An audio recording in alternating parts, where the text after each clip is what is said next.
This episode is brought to you by the Marine Corps Association and Foundation.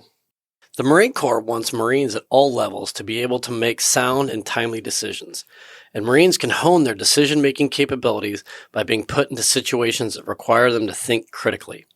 One way that the Marine Corps Association supports this is by providing decision-forcing cases. A decision-forcing case is a decision-making exercise that places participants in the roles of historical protagonists who at some time in the past faced a particularly challenging problem. In that role, participants are asked to devise, deliver, defend, refine, and critique solutions to the scenario as the scenario moves forward in time, creating new problems and opportunities. DFCs allow Marines to develop vicarious experience, develop decision-making skills under pressure, and foster critical thinking and creative problem solving. This is one of the many ways MCA supports Marines through an adult learning methodology. Learn more about our programs and support to Marines at mca-marines.org/professional-development. That's mca-marines.org/professional-development. We would like to thank the Marine Corps Association and Foundation for sponsoring this episode. Hey, Scuttlebutt listeners, this is episode 195. This week, we have another episode in our segment, Catching Up with Old Friends. In this episode, we welcome Will Schick back to the show. Will is one of the Scuttlebutt OGs. For those of us who grew up in the 80s and 90s, OGs has a very specific meaning. But for the context of a podcast, we'll just go with original guest. He was our fourth guest, so please go back and listen to episode 4 to hear more about Will's background and service. For those who missed it, Will is a former Marine intelligence officer and is currently the Director of Programs and Partnerships at the Asian American Journalists Association. It goes without saying, we did a good bit of catching up, and it was great to hear all the cool stuff Will is doing in journalism and mentoring the up-and-coming generation to help them navigate this fraught media landscape.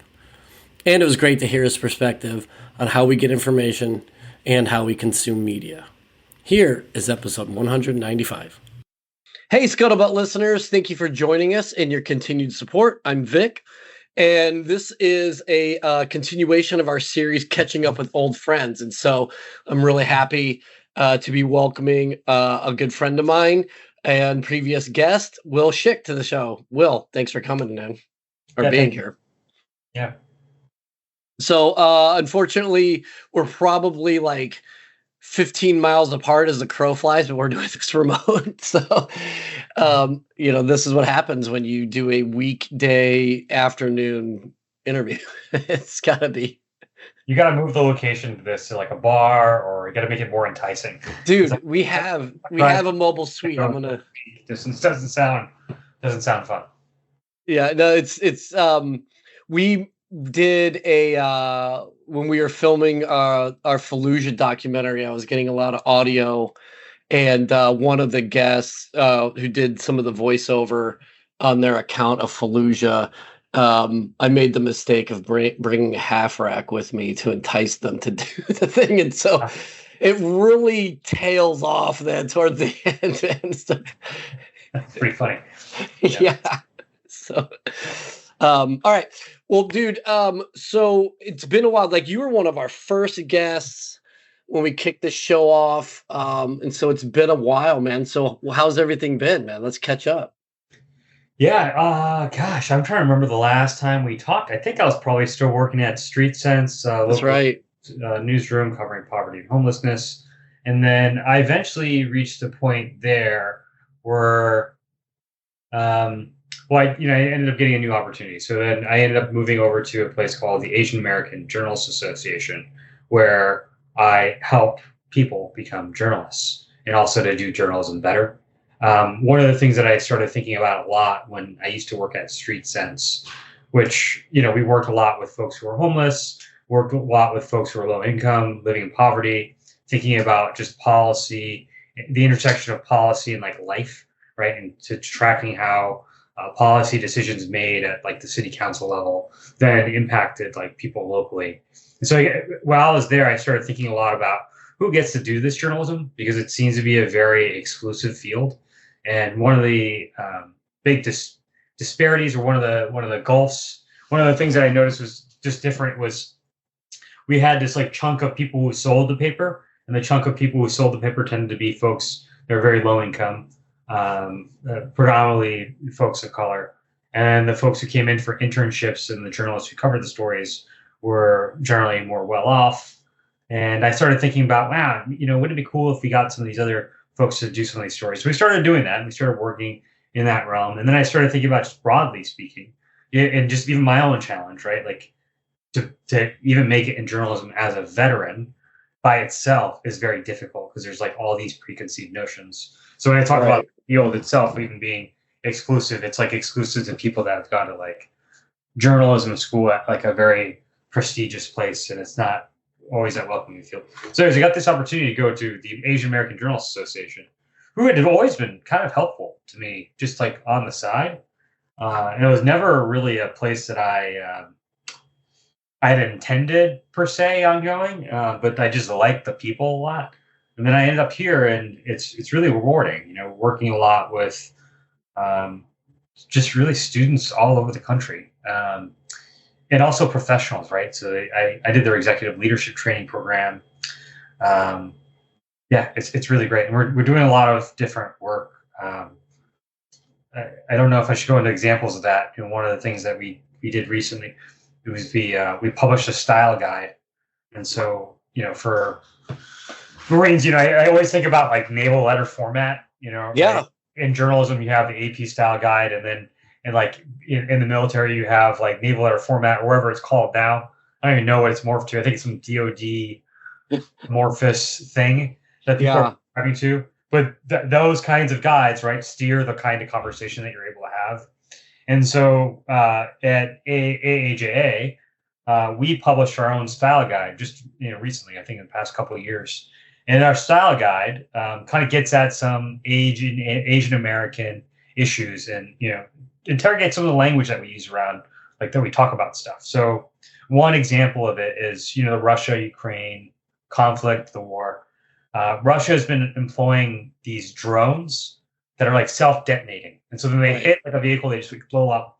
And they've been calling these drones, the media, and just journalism, so we call it, describing these drones as kamikaze attacks and kamikaze drones. This kind of pissed off a lot of military vets like myself and other like Asian Americans, who are like, dude, this has nothing to do with kamikaze attacks. Right. I mean, I got no problem with you using the language, right?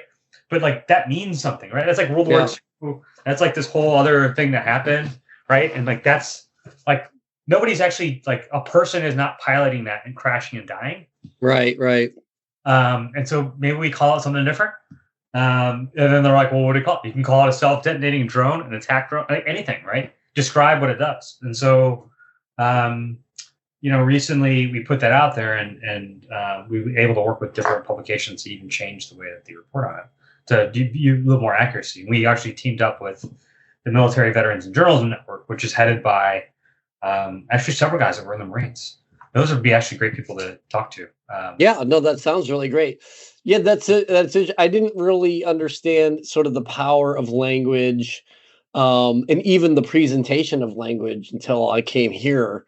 And then, because I mean, even when we were at AU, like the big thing was understanding the form, playing with form, doing the art.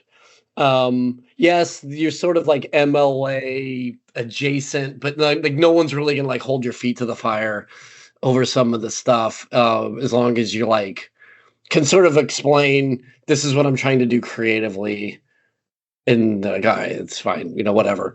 Also, because we had so many workshops, it was like, all right, we weren't being graded on it, so I never really understood the importance until I came here, and they're like, oh yeah, we don't do AP, we do Chicago manual style. I'm like, oh great, I know all those. Like, what are you talking about? Of course I know those.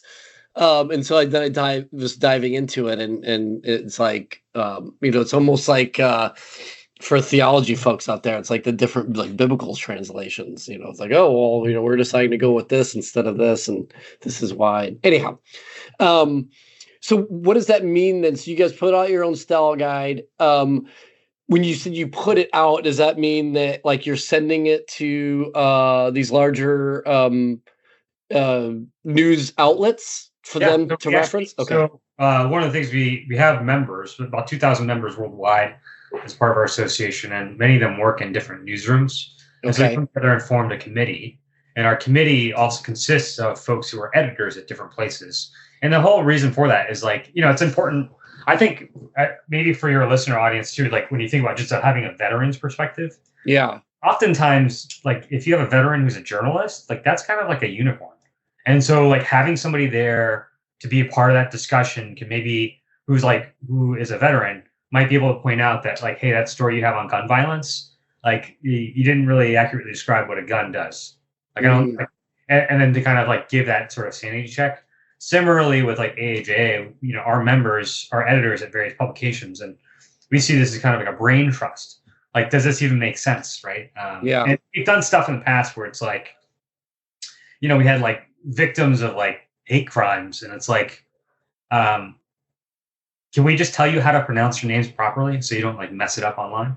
Yeah, right? yeah. Mess it up when you go on broadcast. So we do things like that where it's kind of like a common sense thing, but it is, And so when we say publish it, we have a website out there, ahastyleguide.org, and then in addition to the website, we've been kind of just going around touring different newsrooms and talking to people and just showing them the stuff. And we have a few. I mean, basically, if it's like not a slur, if it's a slur, we ask you not to use it.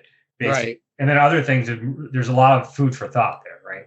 Like, and I think oftentimes people just maybe haven't really realized that other people are thinking in the same way. One of the things that's kind of interesting is recently, actually, I went and there was an exhibit. Actually, there's actually this whole thing.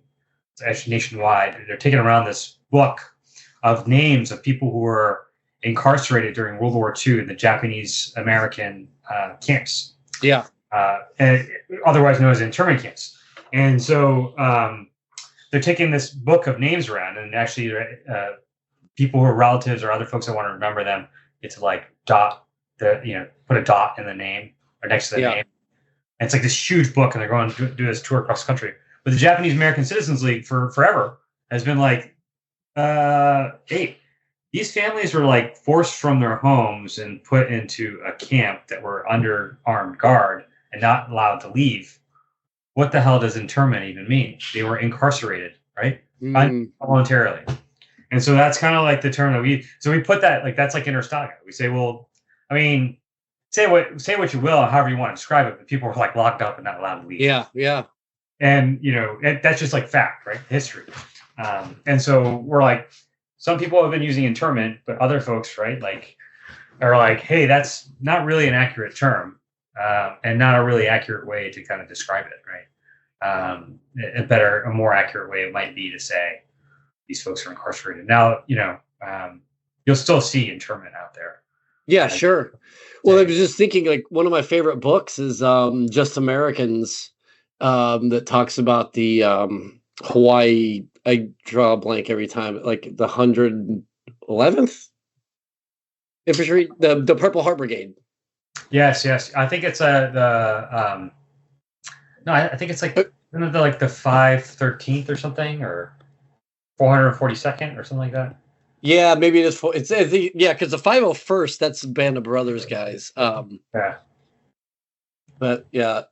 Anyways, 442nd, I think it was. Okay. Yeah, clearly I've done my research here, but Daniel Inouye was he lost his arm, and so anyways, they refer to that in the book, and now granted that book's like 20 years old or something, but they refer to that as the Japanese internment camps, but I mean, that's the other thing too, right? So like language is like what you make of it, and so like my personal view, right, is that like you kind of have to speak the same language to understand each other. So there's a thing to be said about having like agency over the language that you use. And it's like when you put me in a room. So I'm doing this other like leadership program thing. Yeah. Recently, so I'm going to be in Florida next week for it. But in our group, and it's like mostly journalists, executives, etc. In this group, it's crazy. There's like 2 other Marines. So one guy is this guy, Thomas Brennan, who runs the Warhorse. Really great guy on your show. And then another guy, he's actually from the AP, he was in the Royal Marines.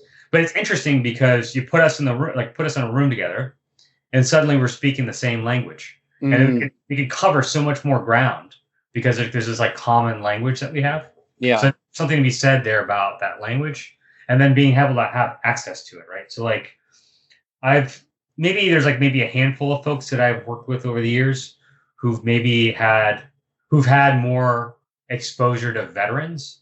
And so sometimes it's easier to talk to them because they speak the lingo. So I think there's something about being able to speak a lingo. And there are different communities out there that use different kinds of lingos. And it's better when we know what the conventions are for each of them so that we can like move within those communities better. So I don't know, I think something to be said about that. I think there's a lot to be said. I want to touch on this executive committee that you guys are running, which I think is super fascinating. But I do want to keep on this while we're talking about it, because one of the things that I'm really fascinated with right now is information, how we get information and how information is disseminated, how we absorb it, ingest it.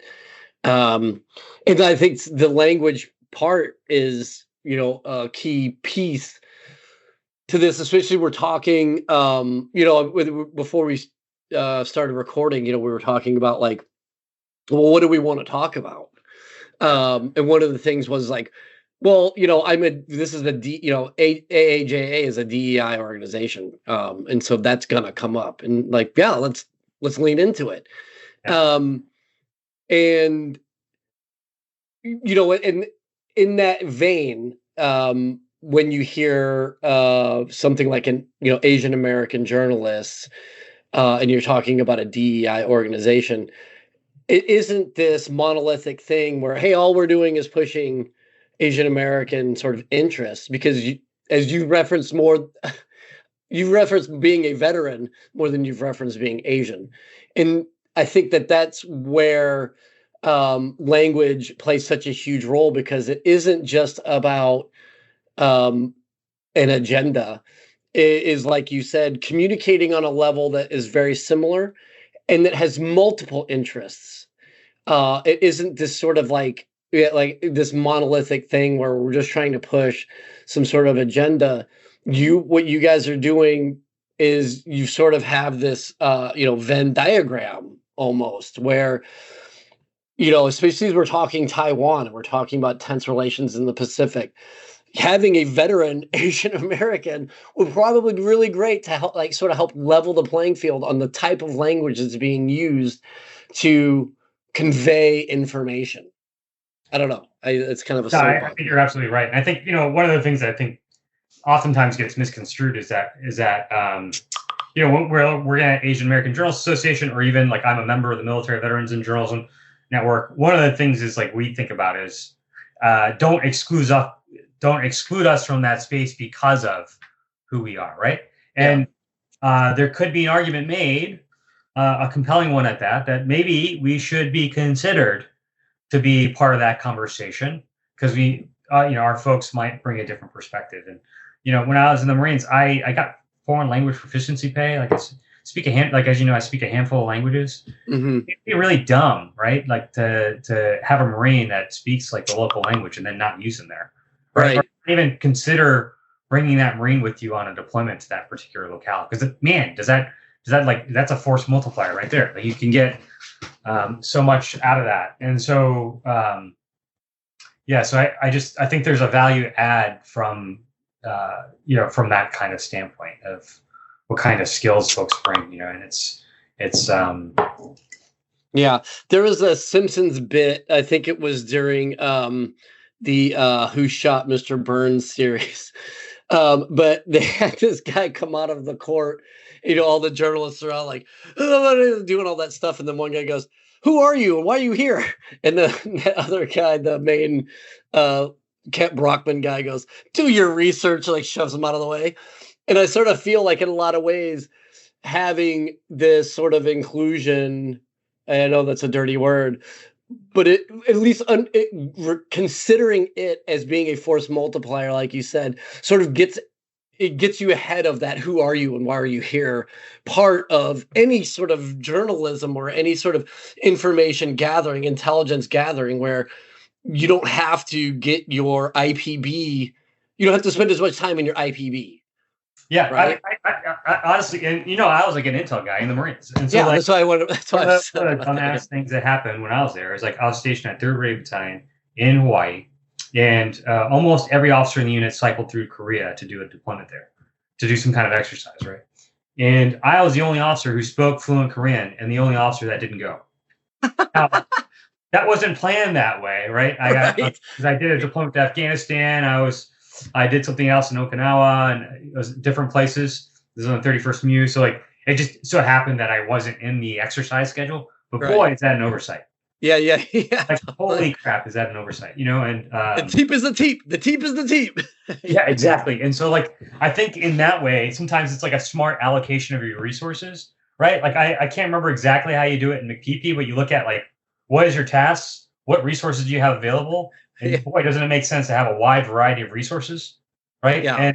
And I don't know, like, when I deployed to Afghanistan, we had a guy on our team that spoke Farsi, like fluently, like boom, like isn't that huge? It's a huge help. So it's like I think considering things like that is incredibly important, and I think not just within the military, but even outside, right? Like there's applications everywhere else, and we see it happen quite a bit. And let's as far as that's concerned, then. So, assuming that those considerations are taken, and then sort of, I'm asking you to sort of look at this through both your journalist lens, but also your intelligence Bubba lens, is that in this sort of current era, I guess it is officially the information age, right? Like we're past sort of the digital age, kind of into the it's information, disinformation age, probably more accurately described. Yeah, that's what I'm getting at. So in this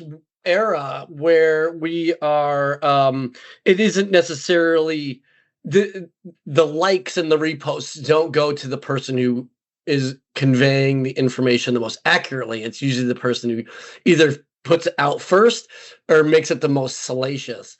And then the algorithms, obviously just jump all over it. What does that mean then, as we're talking about sort of the proper use of resources and allocation of resources? It seems like something like what you guys are doing, especially if you're covering things in Asia or in Asian American communities, right? Like that would just make sense, and to get ahead of that whole like who are you and why are you here sort of aspect of, and also maybe even get certain perspectives in that information sharing that you wouldn't get from someone who's just coming in cold, right?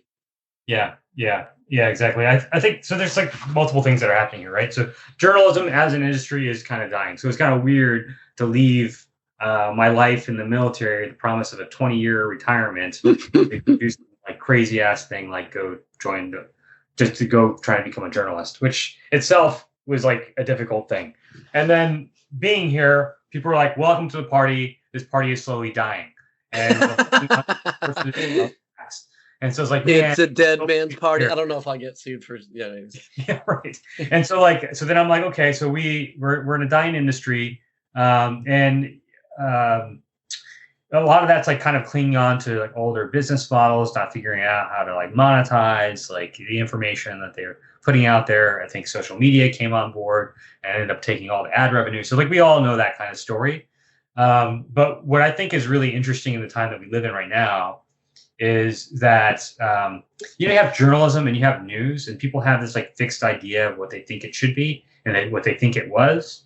And that model is kind of dying. So we've seen like a divestment that's across the country from like local news sources, and leaning more towards this like, it's just it's being replaced by sort of national discussions. And so like a lot of things are now like beginning to lose nuance, and it's mostly like national sort of rage bait kind of stuff. And I think it leads to like conversations that aren't very fruitful.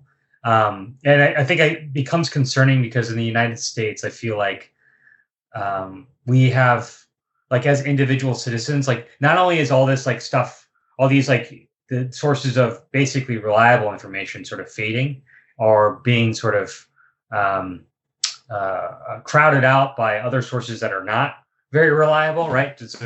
The information space is being crowded. Not only is that happening, it's also happening simultaneously with sort of the rise in these social media networks and applications. Like, I can't do anything without signing up for a username and password. Right, So right. I have like probably 80 different accounts to 80 different things everywhere. And all those people are collecting data on me, and I have no idea what kind of data they're collecting about me, right? And then they're using that stuff to feed me algorithms so that whenever I go to like Instagram or TikTok, it's basically this like supercharged, really like great like infomercial service. Or like I'll be watching some like running influencer because I'm really into running. And next thing you know, I'm being sold on some like running gels. I'm like, what the hell? Yeah. And so it's like everything being packaged into this other thing because people are figuring out the monetization. And I fear that we're like heading to this territory of where we're basically living like infomercials, right? And like that's why we get it's like infomercial. Well, when we were talking when I first called you about coming on for this segment. The reason I called was because I was sort of doing a sort of a canvassing on like how are these damn glue sniffing kids consuming info, like, and what's the behavior, and then we got to talking. I'm like, stop, let's do this on the podcast. But like, so what are some of your thoughts? Because it seems to me like if you're not like shooting on the black within about 30 seconds, you've lost them. And then if you keep going more than maybe 2.5, 3, they're checking out. Is that, and I didn't mean they as in like, oh, those youngsters, they meaning people who consume media, right? Yeah. People who consume media. And I think one, right. So like people say journalism dying, but I actually think it's just kind of being reinvented. To contradict my earlier self. I'm really good at contradicting myself. That's what we're all about, man. It's like having arguments with ourselves. It's the foundation of this podcast. So I think it's being reinvented. I think there's a democratization that's happening alongside another trend, which is like figuring out how are we going to make sure that the information that we're providing, like it's just like a lot of people have like everybody has a hot take nowadays on stuff. And so I think it's being reinvented. And I think in ways that folks that like quote unquote traditional journalists are uncomfortable with. And so I think we're seeing the rise of like social media influencers as being purveyors of information that people are trying to find reliable. And if you do enough digging, you'll find plenty of traditional journalists and like journalistic work from like 20, 30, 50 years ago that's like shitty. Like, so like we could always find that like shittiness has always existed for as long as this is a medium has existed, right? Yeah. So you can lob the same kind of criticisms at current like social media influencers, right? But the reality is that a lot of folks are finding their information in that way. And so it's like the question then becomes, we need to have a wider definition of what fits the news. Mm-hmm. If the news is defined as like a service that's going to help you stay informed on a topic or not. And maybe say informed or misinformed. maybe that's like the line of, if it's making you informed, maybe it's not news.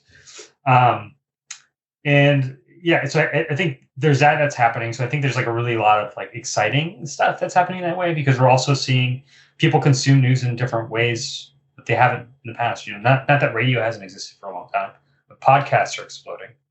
You know, you have different multimedia formats that are out there. I'm trying to think. There's like one website that does like a multimedia, like immersive. It's like crazy. They do like 4D, like it squirts water in your face and stuff, or no. It's like you go to the website and like you'll have like an audio clip will play and then a video clip and then you'll like read the article and then it'll like shoot you some infographics. I'm like blanking on the name of it now, but it'll come up again. You know. Yeah. But it's kind of neat. You're seeing people kind of tell stories in different ways. I mean, we're also seeing like a lot of like media companies, right? And places like New York Times, Washington Post, like really getting into Instagram stories. Yeah. Yeah, I guess that's what I was getting at, like the shorts. Like I think even what is it, like CNN, I think, has like a shorts thing. You can, like, if you scroll down far enough, you'll see they have their, and then AP has a shorts. They do 45-second Yep. things. But so what you mentioned something earlier about sort of the stuffiness, or like traditional journalist people who are in the traditional journalism camp, sort of thumbing their nose at the current trend. Um, but one of the reasons I feel like the trend is become as pervasive as it is because there's such a mistrust in institutions, and especially in gatekeeping. And then so it almost seems like, well, if I've got a criticism about where things are going, I must be one of the gatekeepers. Um, but what do you have to say about that? Because you were on, you, like you talked about, you went from, street sense. Now you're kind of a gatekeeper, like you're putting out style guides. And so what are your thoughts on the gatekeeping? I will caveat with my own opinion, or my own perspective, is that whereas in some ways I share that mistrust of gatekeeping, because it does, like you said, it's the democratization of information, I think, is a good thing. But at the same time, when the primary source is more concerned about getting likes than about accuracy and transparency, there's a problem, right? Like, so was there a vacuum and it got filled, like almost like with, terrorism and extremism, like there's a vacuum and then the biggest shithead filled it in? Or like, anyways, I'm rambling, but what are your thoughts on that? And I don't know if likes necessarily translate to dollars in your pocket. And I think when you use like different social media sites, that money goes to the social, like the ads go to the social media site. Like that money doesn't go into the pocket of like. That's true. Yeah. And so that's like a problem in itself, right? Like I'm like producing this content and somebody else is posting the article on their site and they just screenshotted parts of the article that I've paywalled. And now there's a whole discussion about the article I wrote that nobody actually read, but only saw the headline of. And now Facebook is profiting off of that. Right. Like, and then it's being shared by this influencer who's using it for their brand. Right. Yeah. Using that to sell products. So that's like part of the problem that we haven't figured out. How are we going to manage the regulation if there needs to be regulation like around this kind of thing? So I think that's part of the issue here. I will say that, when I was an Intel guy, one of the hardest conversations you had with folks was, hey, look out, we're probably going to get attacked in this area in the next 24 hours. We need to be on guard or whatever. And they're like, how do you know that? And you got to be like, don't worry about it. Probability, right? Like that's a hard conversation. And journalism, that doesn't really happen. People got to tell you, you got to be very clear, very transparent about how you do stuff. Now, there are cases where people do like anonymous sources, and as audiences should always be skeptical around stuff like that. I know that a lot of the stuff now, like a lot of the reporting that they're doing now around like military and what's happening now, I know a lot of journalists are granting anonymity and stuff so that people can be, because there's there's like a strong case for being able to do take anonymous sources, because in a situation like, I think the current climate, like I don't know what it's like to work at the Pentagon right now for a guy like Hegseth, but I can't imagine it's like the most conducive to, I can't imagine they're very tolerant of people being critical or talking to the press. So I imagine like having anonymity, but then not to go down that rabbit hole, whether or not you're going to get polygraphed, I don't know how that's going to work. But I will say that. I used to think when you went to the Pentagon, you had to be lobotomized, but I don't know. Maybe they incorporate.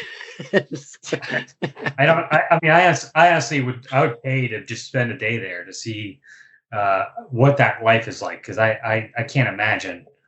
It feels like there's a lot of things happening there. And, well, they've got a DMV, dude. So if you want to jump the lines, man, you can just hit the DMV at the Pentagon and then do some canvassing while you're there.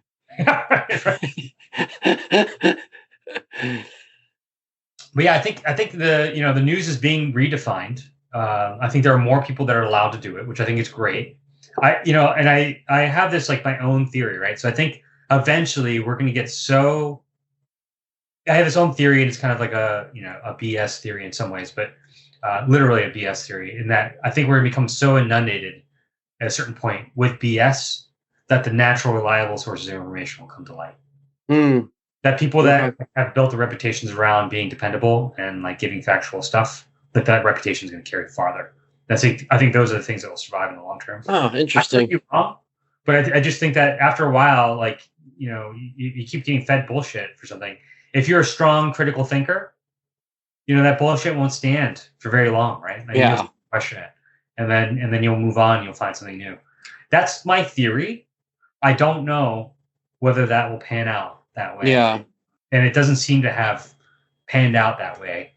And it does feel like we are in a time where there is plenty of bullshit that's out there. I don't know if I'm allowed to use that word on this podcast, but I think I've cussed at least a dozen times up to this point, so you're fine. But yeah, shame on you, potty mouth. But here's the interesting as you mentioned that, and I think that's a very optimistic point of view, and I'm hopeful that you're right. But I just out of pure coincidence, as far as the curriculum with our boys in their reading, we fell upon Animal Farm.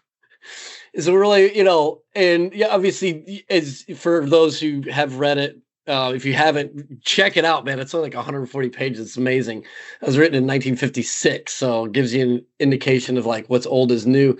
But yeah, the big thing with the pigs is like the disinformation, right? Because none of the other animals can read.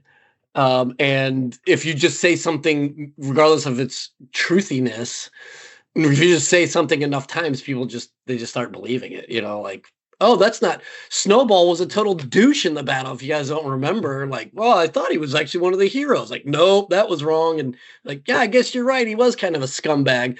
And then that's how it works. Right. And also too made the mistake of looking at, I think it was the old Twilight Zone, to serve man, and it's like the one guy's like, it's a cookbook. So hopefully that's what you're saying is correct, is that between those two analogies, that eventually the guy who says this is a cookbook and then people are looking around going, holy shit, they're eating people. Yeah. Then they'll just start turning to that person and be like, hey, can you tell us more about this theory you have about it being a cookbook? Because it really looks like they're eating people.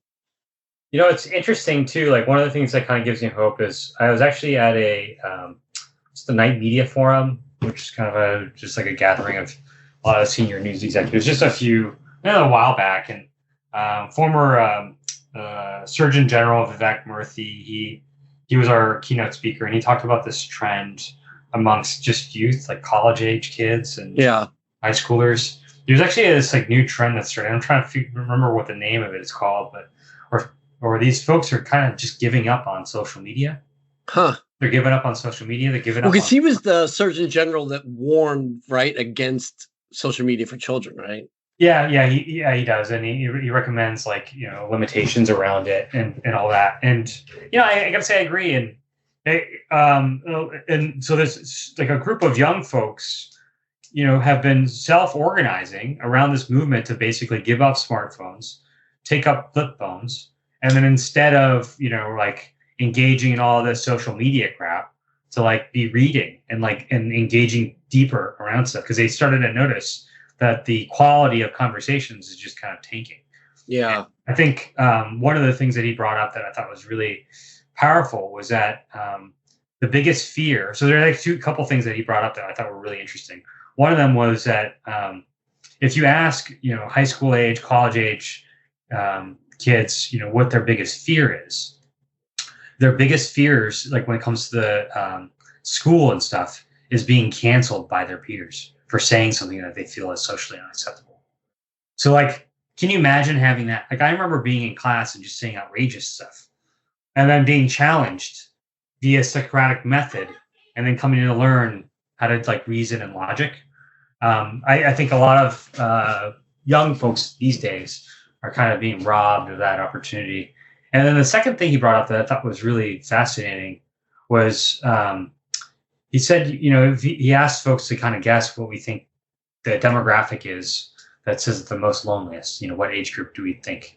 So my mind automatically goes to like really old folks. No, it's apparently like high school. Yeah, I can't believe I'm drawing a blank, but he wrote the book Anxious Generation. And it's, yeah, dude, the statistics on young people right now The mental health stuff is When you're crazy. connecting on social media, it's not real life connection. Yeah. And you don't really learn. And I've like over the years, like as like an adult, right? Like I've even when I was in the Marines, like I like you develop over time. You're influenced by others, and you think about things more critically and stuff. And I worry that kind of level of engagement is lost in the other shorter mediums that we share. Now, I think there's a demand for that. And I think the demand comes from people, right? And so, like, I think eventually we will get to that place. I mean, I'm like not against like a funny cat video on TikTok or something. But I do think that there is something valuable about that, and I do think that I don't know. I hope my BS theory pans out eventually. Like, yeah, but not just someone that's like, oh, that's a like, peanut, that's porn. Yeah. No, I hope that's right. I think there is something to it. I know within religious circle, especially evangelical Christian circles, there is this sense of like connection and community as being a real a very real fundamental aspect of life. Like you just can't. And then too, I think in a lot of ways we're still, as much as we want to just sort of forget about it, I think we really are still in sort of the recovery phase from the pandemic, man. I think that just really fucked us in so many ways. Interestingly, we had a guest on the show not too long ago, Matt Coltwriter, wonderful book, Double Knot, his memoir, dude, so good if you want to check that out. But he's getting back in writing mode. That's a quick one. It's actually 5 essays that he wrote. He was in Afghanistan about the same time as you and I think, if I remember correctly. Anyhow, he's amazing. He's in the area. But one of the things he says he's getting back into writing mode is when he gets home, he puts his phone down and grabs a book. And then every time he feels the need to scroll, he'll just read, even if it's just like a paragraph or a page. And so it takes about the same amount of time. And then, little by little, he finishes the book. Cool. Yeah, I've been doing something similar. I'll come home and I like reach, like it's weird. I think I have to make the habit change. I'll reach for like my TikTok. Like I want to see cats, and I want to see like, just like stupid shit. I want to some like like I'm into the America's Funniest Home Videos kind of stuff. Yeah. I want to see people falling over, and then I'm like, I'll grab my. I'm using this Kindle alternative called Kobo. I like it because you can write on it. Okay, cool. And I think it's less expensive than Kindle. But anyways, I'll pick that up, my e-reader, and I'll start reading. And man, it's way better. I read this. I don't totally random. This highly recommend this book. I just finished called Frankenstein in Baghdad. Oh, love the title. Yeah, it's like basically suicide bombs and V-bids are going off like every day, and then one day this V-bid goes off, body parts everywhere. Some random dude comes out. He's like drinking at the local tea shop or whatever, and he feels bad. So he's like, these are not humans, because they're just random body parts. So he takes them home, and he's like, I'm going to sew them into one body, and then we can bury the body. That way, like, it recognized, at least it looks human. So he sews it together, and then eventually it disappears on him. And the thing that disappears on him is a Frankenstein. It's like really incredible. Highly recommend it. And it's fiction, I take it, right? Fiction, yes. This didn't happen in real life. So he sort of accidentally creates a Frankenstein monster? Yeah. And it's a really great translator out there, Jonathan Wright. He translates from Arabic into English. I don't know the guy, but I appreciate his work because I feel like the translations really do the original work justice, even though I can't read Arabic. Yeah. You can feel that it comes from a different language, but it's kind of refreshing to see a different take on war from like a different, lens, right? Like I think oftentimes anything that I read about war or military is usually written from the perspective of like the American perspective of like us doing it. And this is kind of interesting because it's like perspective of like the local host nation folks experiencing it. And so like American troops are like kind of interspersed throughout, but are not the main part of the narrative. And it's kind of interesting to see where they are in the background. And then on the other hand, too, like you kind of get what they're talking about, right? It's kind of like, it's just interesting. Like it's like a VBID going off is like how it's like raining, like on a day. So it's like it's not even like it's like dealt with in such a subtle like background thing. Like, oh yeah, it's just like noise in the background, like birds chirping. VBID goes off, and it's kind of fast. Yeah, like get a little rain today. That's really fascinating. I guess that comes full circle as we're talking about sort of representation and perspective, because in a similar way, like someone who is, if information outlet, we'll call it, is trying to cover a story about, a refugee crisis in, like, I don't know, South America, it would be really great to find a journalist who is from South America whose family might have been refugees, right? Like, and so you can really sort of get, like you said, that level of perspective that isn't just sort of from the outside looking in, that's conveying facts, but is actually able to provide a very real, almost visceral sort of context. And it makes sense too. Like there's like a lot of different angles, right? Like, and also like when I meet another Marine, there doesn't need to be like all this extra, talk about, just like, like there's like always this frivolous bullshit you have to go to when you're talking to somebody about your experience. Like I'm not talking about my military experience, but I'm talking to a non-military person who's been isolated from the veterans community, doesn't know anything about us. Like there's a lot of like hand holding and like hesitance, and like I gotta like, like to do all this like pretense and explanation around stuff. I remember once like talking to somebody about something. They're like, "What's a flak jacket?" Like at the end of the story, like, "What's a flak?" I'm like, "Wait, you don't know what a flak jacket is?" Like, we got to go all the way back to this, And then they're like, I remember talking to somebody else once, and then talking about whatever units I was in, whatever, and they're like, "Oh, that's so cool. What's a unit?" Yeah, I'm like, shit.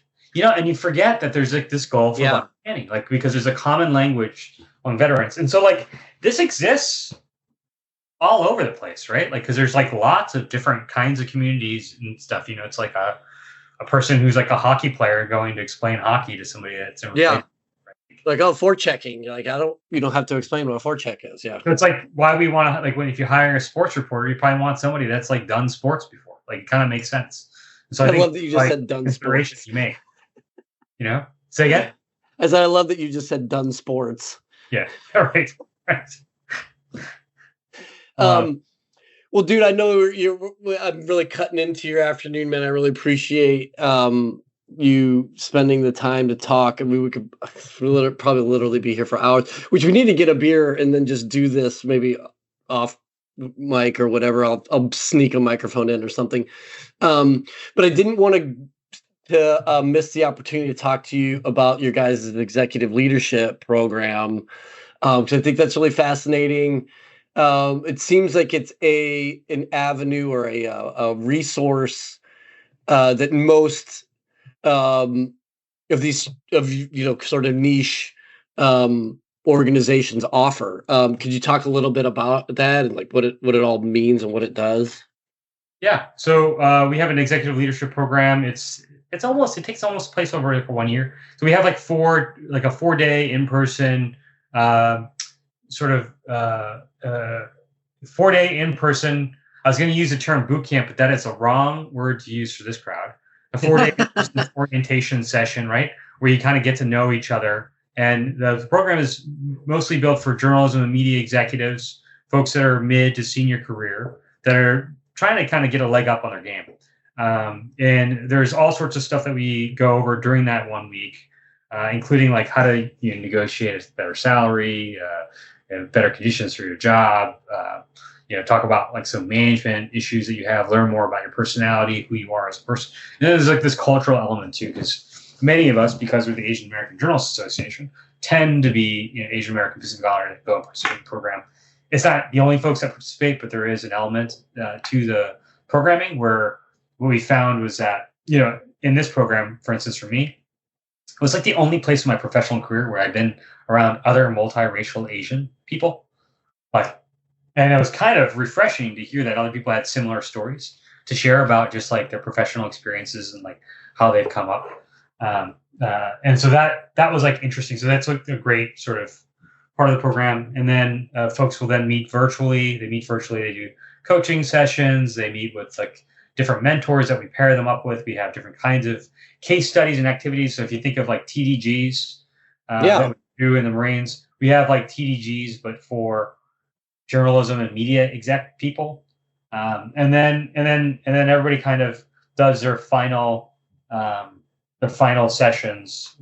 We do like broad leadership kind of training at our annual convention. And this year it's going to be in Seattle. But it's a really great program. You know, it's journalism executives, folks working in the media across like the kind of communications field. And what I found that was really great about the program is the cohort, because you basically, we help cater and make a brain trust. And so like I did the program in 2023, which isn't very long ago. And I still have an open like text chain going with the folks I was in the program with. And before I even moved to this job, activated the text chain and was like, okay, I want to go into negotiating my salary. Like, let's help me out, guys. Yeah. So I think wherever you can develop a network of supporters is great. But yeah, that's a little bit about the program that we have here. Dude, that's really cool. Yeah, that's really interesting. I think about one of the things is we were speaking of cohorts and we were leaving AU. It was just like and the faculty did, I thought, as much as they could do in a really a very caring and thoughtful and engaging way. But in a lot of ways, when we left AU, I was like, all right, what do I do now? And that was it. Yeah, there was no like, all right, dude, good luck.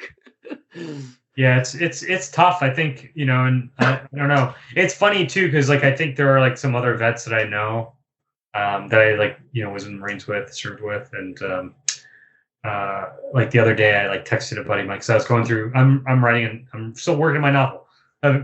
Me too. I might actually hit you up later on for helping me edit this thing because I'm almost done now. I hit him up because I found I had like I kept all these notes like model notebooks, and I had like a quote book, and in my quote book I found him. I quoted him saying like, "Oh, I'll see you in a fork night." And I was like, "A fork night? What do you mean?" He's like, 4 nights. Like 4 prongs of a fork. And I'm like, that's that's not a phrase. But that made the quote book. And there are a lot of other things, but I probably can't share here in this forum. That were in the quote book. And so I texted him, but I'm like, oh shit, it's been like 6 years since I last texted you, man. Dude, that's great. I love that's amazing. I'll see you in a fork night. All right, brother, man. On that note, dude, that's a microphone drop right there. But dude, thank you so much for coming on. And for sharing your experiences. Best of luck, obviously, to everything that you got going on. And man, I'm really hoping, I can't wait to see the survivor of the bullshit wars lead us to a better place. Who knows? Or maybe we'll just be getting like, we're just all going to get our information from like robots or something. I don't know. Yeah. We'll just be like on an assembly line where we're just going, that's corn, that's a peanut. That's diarrhea. Have you been watching Severance? Dude, love. Okay, we got to talk about Severance later on. Yeah, no, it's amazing. So good. I was actually thinking about it today. I'm like, oh, is it Thursday night? Yeah, sometimes I get it early. All right, dude. Well, dude, have a great afternoon. And let's get that beer. Okay, sounds good. All right, bye. Yeah, bye. Scuttlebutt is a production of the Marine Corps Association. You have heard the voices or contributions from Major Vic Rubel, USMC retired, Nancy Litchman, William Truding, and our guest. Ty Frazier is the editor, sound engineer, and technical producer. The Marine Corps Association is not an agency of the U.S. government. The opinions expressed in this episode are the personal views of the participants and do not reflect the official position of the United States Marine Corps, the Department of Defense, or the Marine Corps Association.